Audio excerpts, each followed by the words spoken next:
be a pain again. Hi YouTube. I had to redo this because my thing died. I just got back from the Hamburg, Pennsylvania Reptile Show. This is my second Reptile show yet. So yes, I went to another Reptile show this year, my second one for the year. I went mostly just to pick up some supplies, because everything's so cheap there, and some feeders. But of course I couldn't resist coming home with something. While I was out on my way home from the Reptile show, I did stop nearby and I picked up a used 18 by 18 by 18 Exoterra with the matching Exoterra stand that's built for the model. It came with the foam background. There is storage space in the stand. It came with this magnetic hide, which is the Exoterra rock hide. The lid for it that goes outside of the tank is actually cracked along the top and was filled in with hot glue, but who cares? I only paid $10 extra for the stuff. The leopard gecko book, because the lady that was selling this tank used it for leopard geckos, and after years of having leopard geckos, she decided when the last one died, she just wanted to move on. And since selling this by itself wasn't really that profitable, especially on Craigslist, she just threw it in. Since I have a leopard gecko, it's not useless to me. I also got a bunch of stuff over here. This is like a cricket breeding carrier kit that I got just because it has a handle on it. The lid doesn't fit real tight, but I don't mind taping that down. I just wanted the tank to actually use it as a carrier, someplace to put my crested gecko or my frogs with a stick while I'm cleaning out their tank, or if I'm transporting them to do an educational show, give them something a little bit more roomy. It's a little stick-on Exoterra thermometer. Probably not going to stick it anywhere. I hate the thought of not being able to remove something. Fluker's high calcium cricket diet. I don't really deal in crickets anymore, so I'm going to be mixing this in with my oatmeal in my mealworm and superworm feeding bins. That'll give the worms and the beetles more variety as they're eating, and also amp up their nutritional value before I feed them to my lizards. This is a half full bottle of Zoo Med Reptibite. I already have calcium D, calcium with D3, a bottle about this size, but I've been meaning to get a reptile vitamin, and since she had it, I was like, hey, I'll take it. This little small size Exoterra corner bowl. I got a lot of lizards, and a lot of the stuff is babies. I buy a lot of babies, so I figured this is great. Little plastic tweezers, this little scoop, and this thing, which I think is actually to scoop up crickets or your mealworms or your superworms, because it is a cover before you dump them in the cage. That was something she'd all gotten with this cricket kit. It was a cricket keeper breeding kit that she'd gotten. So I got all that. I also got another bowl that's not in the video because I'm using it. A natural coconut hide, which again I'm also using right now, and a heat lamp with a clamp on it. And I paid an extra $15 for all the extras. The tank in the stand was $115. So I think I made out like a bandit. Even though like the hide is pretty rough. I mean, it's starting to wear off there and whatnot, but hey. At the Reptile show, you can see there's a lot of things actually around me here.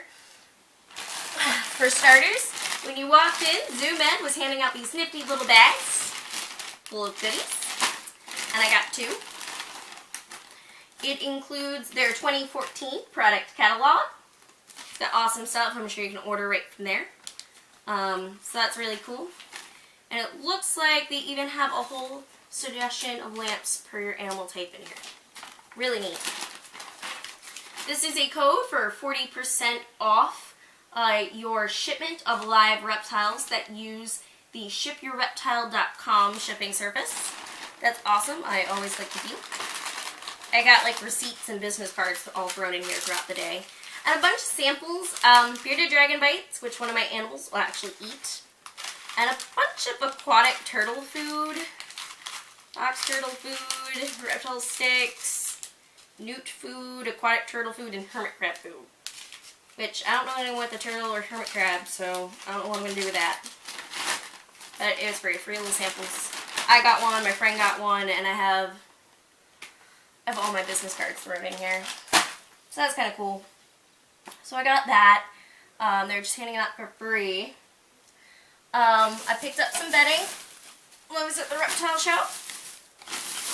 This here is the Forest Floor by ZooMed, which is 100% natural cypress mulch.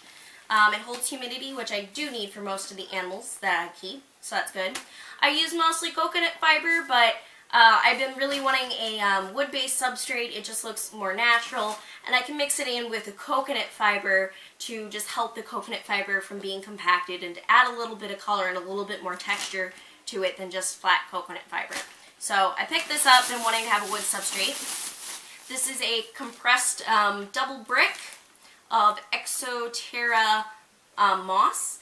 I have been informed that this actually contains 3 different species of moss, one of which is dyed green to give it more color than just straight sphagnum moss.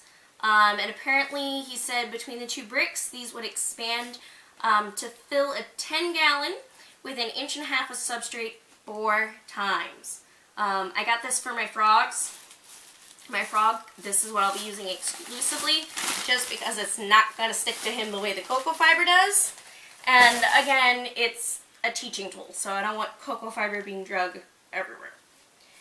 I got these nifty little bowls. They're just little frosted glass, smooth-sided bowls. They're about as high as the little stoneware crock dishes that you would get at a pet store, and perfectly smooth. They're mealworm feeder bowls, essentially.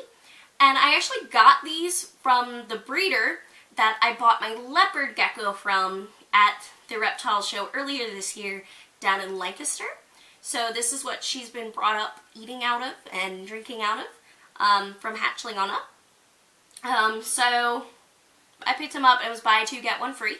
And she's still in her quarantine tank, and she keeps pooping in the bowl because it's so big. So I got 2 anyway, and then just got the 3rd one free.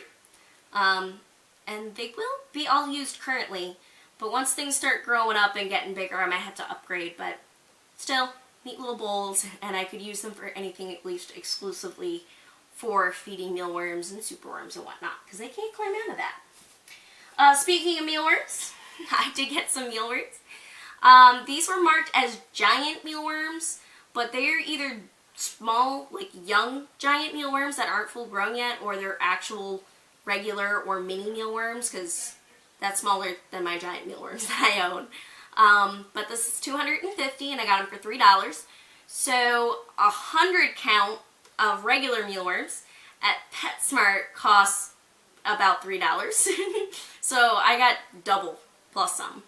So that was pretty cool. I could have gotten a 500 count for $5, but I figured that's overkill. I'm just aging my colony, so 500 would have taken over my colony.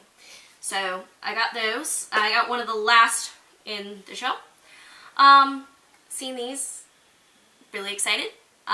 These are phoenix worms, and I've heard a lot of good things about these. Apparently every amphibian and reptile out there absolutely love these things. They are calcium rich. They're not high in fat like a waxworm. Apparently they taste like candy, like a waxworm though, to reptiles, because everything loves them. Easy to keep in the fridge like you would a waxworm. Keep really long. These are apparently large, though you will see they're not really all that big of a feeder. But they're very active, so they should catch anything's attention.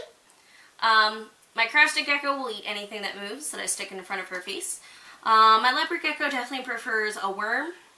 But I'm hoping my frog will eat them, because the only thing he wants to take is red wigglers and crickets.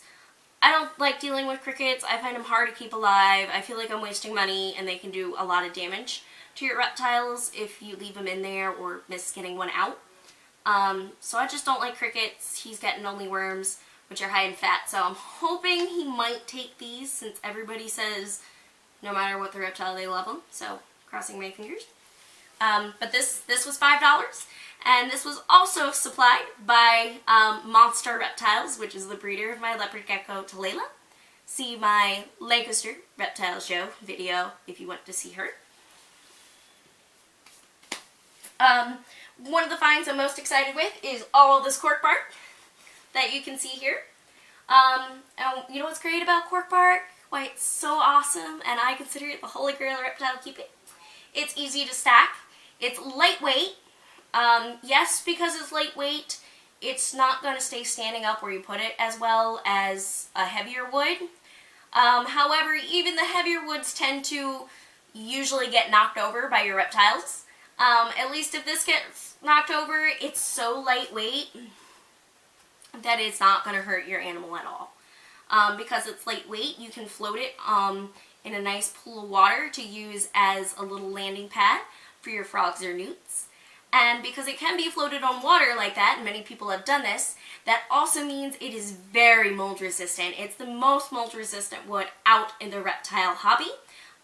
Next in line would be the Mopani.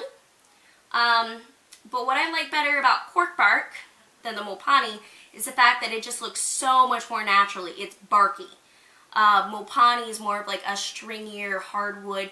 It does have a nice kind of reddish hue, but this is just so much more natural. It usually has lichen or sometimes moss growing on it. It comes in light shades, dark shades, ground, gray, light gray, almost white, almost black shades and some more browny shades. So you can find something that's really going to fit in anything from a desert to a rainforest type setting. I picked this one up because it's got this nice line down the middle, and it does have these like twigs growing out. It's really natural, really cool. And this was $4. This was just like a miscellaneous piece that the supplier had. I found out that the supplier collects and cuts their own wood and then treats it with gas. So I will be soaking all of this wood to try and get that out and then baking it before I use any of it. But so they had like this bin. Everything in it was $1 to $2, and it was basically the scraps, stuff that broke, or really small pieces. This particular piece must have been from cutting, and you can see it has this nice 90-degree angle in the back, which is the only reason why I bought it. It'll fit so nice in a corner, and it'll probably be used for my frog. Just kind of hang out in the corner of my frog tank as a nice texture, just make it look more natural. Though it couldn't be put at a diagonal to make a nice climbing branch as well. This here was a $1 piece. I got them to knock it down to $3 because it's much smaller than said $4 piece. They were in the same bin. I told him if he knocks it down to $3, I'll buy a bunch of stuff out of the $1 bin. So that's what happened. I got this piece. It's definitely for my frog because I'm working on a mossy swamp theme tank for him. And this already has a bunch of this lovely green, dried, dead pillow moss growing on it, which may actually spring back to life once I water it, because pillow moss does that. So since it's already covered in this moss, which is attached really nice, it's going to fit into my theme so well. And you'll see that the opening at either end is not really big enough for my nice big fat frog to fit in there. Though I'm probably going to plug up these ends because I'm afraid of any animal getting stuck in something like that. This was out of the miscellaneous $1 bin. I got this piece just because it's got some nice lichen growing on it. It's really nice and foresty. Just kind of looks cool. And this is one of the paler grays. And then I had to get this piece. It was the darkest piece at anywhere in the stand. It's almost black. So I thought this might look really cool in a desert setup. And I am working on a desert setup for my leopard gecko. So I thought it might make a nice little extra climbing piece. And then she could hide in behind it as well.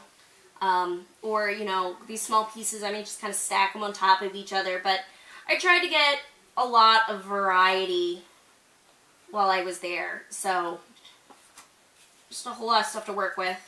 And this piece here, you can see my biggest piece. It's almost pretty much the size of my lap. This is about 25 inches. This is for my 20-gallon long, for my corn snake. And the design that I'm setting up for him is a very natural forest theme. And it actually calls for a big long piece of wood or bark like this to expand the entire width of my tank to cover the entire gradient. So it's one big giant hide that's going to cover my entire temperature gradient for him. So he doesn't need to feel like he needs to expose himself to switch from the cold side of the tank to the warm side of the tank. And I picked this piece out of all of them. There was a piece I liked that was a little bit bigger. because it already has holes there and one here that were just naturally there, parts that broke off or whatever during the process or shipment. And I was going to put holes in whatever I got anyway, just to give my corn snake more access points, so that if he's climbing around, he's in the middle of the tank, he doesn't need to come the whole way out around to get in to the side. Plus, it'll give me more chances to view him and kind of peek in on him while he's in the hide. I might actually add one up here towards the top as well, if I can figure out how to cut one or knock one out without breaking it. But I didn't know I could get anything this big. This was $10, by the way, which is amazing. I was actually going to buy nice sized cork bark rounds, cut them in half long ways with a handheld jigsaw, and then glue them end to end to create the big long piece to span the entire width of my tank. So I found this, and this was perfect. This is going to look a lot more natural, like a tree just fell down in the woods and a lot of it started to rot away already. So that's kind of the idea. This side does prop up a little higher than this side. So this side, just so he's got more space over here, I'm actually going to prop up on a rock that is going to be under my bedding and sit directly on the floor of my tank to help conduct heat from the heat pad to above the surface, so he has a warmer spot to lay with his belly on. So I'm going to prop that up here for him. But this is perfect. I'm just hoping I can get another hole in here without busting the whole piece.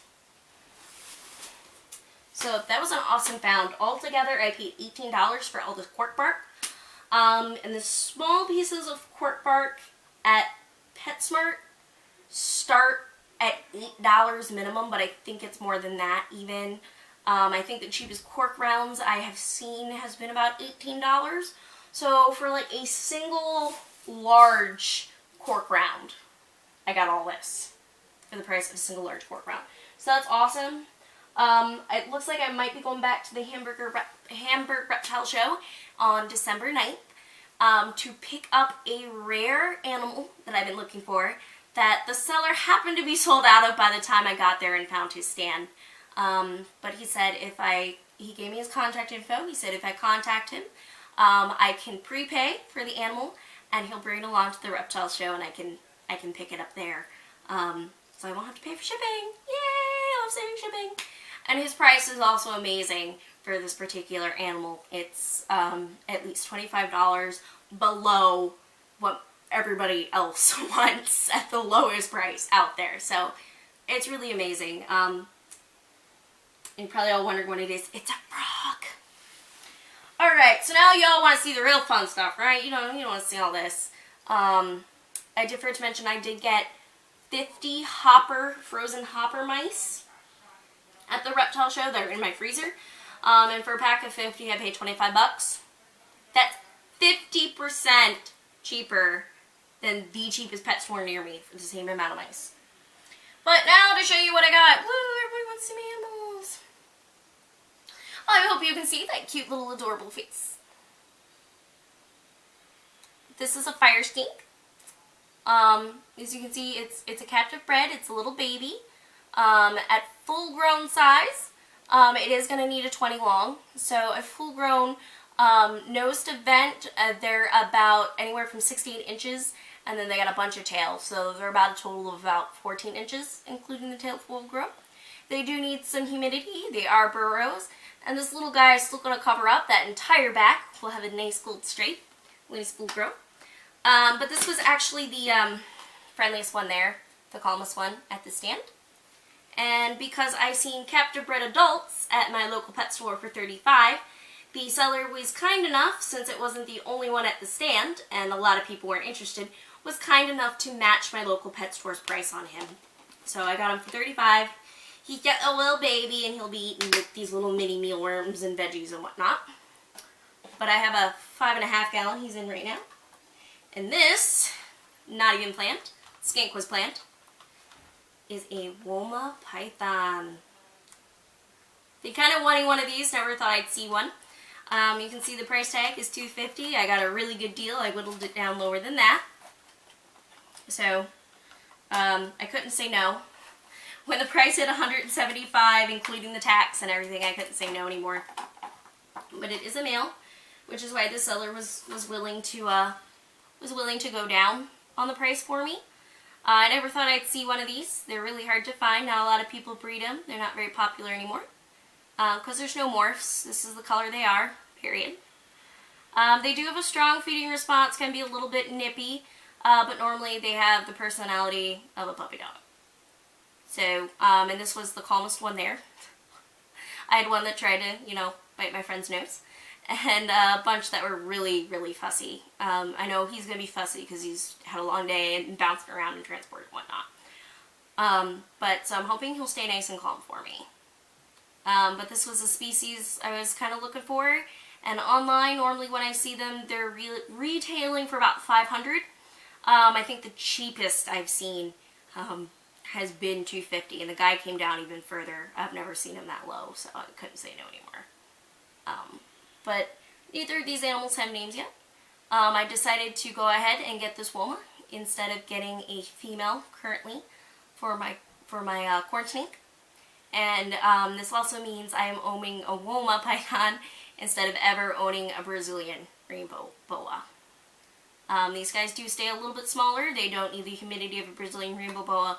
Care is so much simpler. And again, they're just as hard to find as a Brazilian rainbow boa. Ooh. Pissy. I mean, he's had a long day. I'd be pissy too.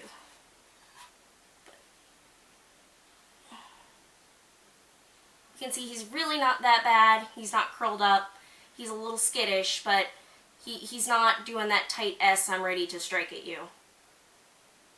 He's kind of chilling around, kind of wondering what's going on, so you can see he's calming down already pretty nice. But if you've got name suggestions for anybody, the skink and this guy is a male, please shoot it out. Currently name ideas on the table for this pretty little python is Topaz, Tiger, and my favorite is I don't even remember what it was. My friend